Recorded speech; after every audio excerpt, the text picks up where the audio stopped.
Now, ever since the ninth generation Accord came out, one model that has eluded me has been the Sedan V6 Touring trim level. Thankfully, Honda has rectified that. This week, the company has sent me over the latest 2017 version. And in this video, I'm going to go over my top 5 likes and top 5 dislikes, so let's get started.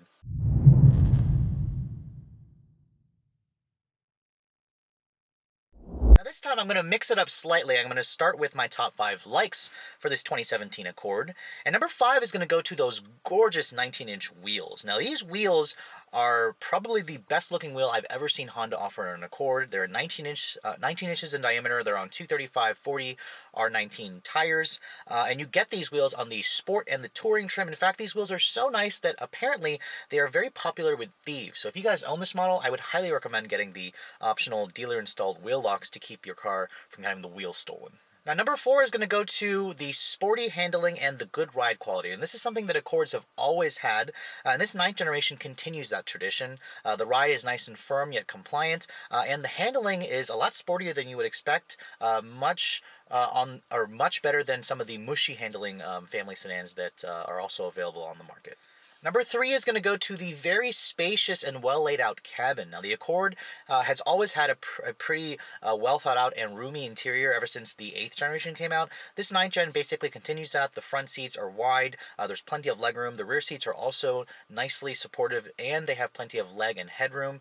And really this is the perfect family vehicle for about 99% of the American families. Number 2 is going to go to that smooth and powerful V6 engine. Now those of you who want a V6 in your family sedan, you better pick up the Accord while you can, because there's rumors that Honda may replace the V6 for the upcoming 10th generation, which should be introduced sometime next year. Until then, this 3.5-liter V6 with port injection makes 278 horsepower. It's quick, it's paired with a smooth shifting 6-speed automatic, and it makes the Accord one of the quickest family sedans on the market. And finally, my number 1 pick for my top 5 likes is going to go to the exterior design. Now, this current generation Accord is one damn good looking sedan, and it has aged extremely well. I especially love the updates that Honda made last year for 2016. Up front, these LED headlights on the Touring model, they're full LEDs with these very nice looking LED daytime running light. It's just a very classy, attractive looking sedan. The profile also has aged extremely well, and especially on the V6 models and the Sport trims with the dual exhaust tips, it really just makes this car look a lot more premium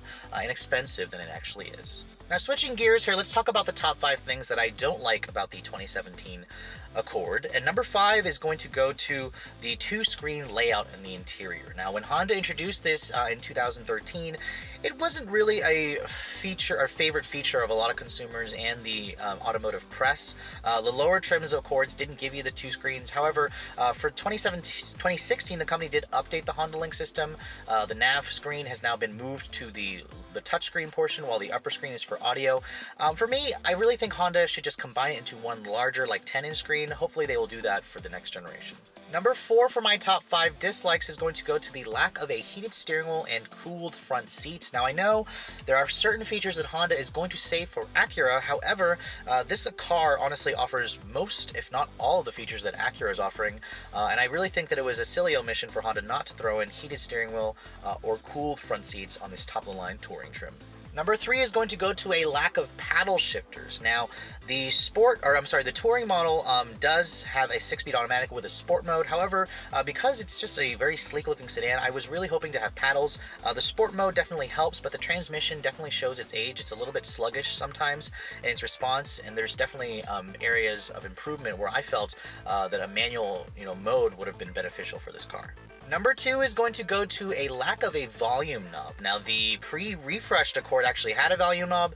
When Honda refreshed this car last year, they took it away, and it was during a time where they thought that this stupid slider on the touchscreen was a nice replacement. Honestly, they have rectified that in the new CR-V, so expect Honda to bring back the volume knob for the next generation Accord. And last but not least, my number 1 dislike about the 2017 Accord is the fact that Honda doesn't offer blind spot monitoring or rear cross traffic alert on this car.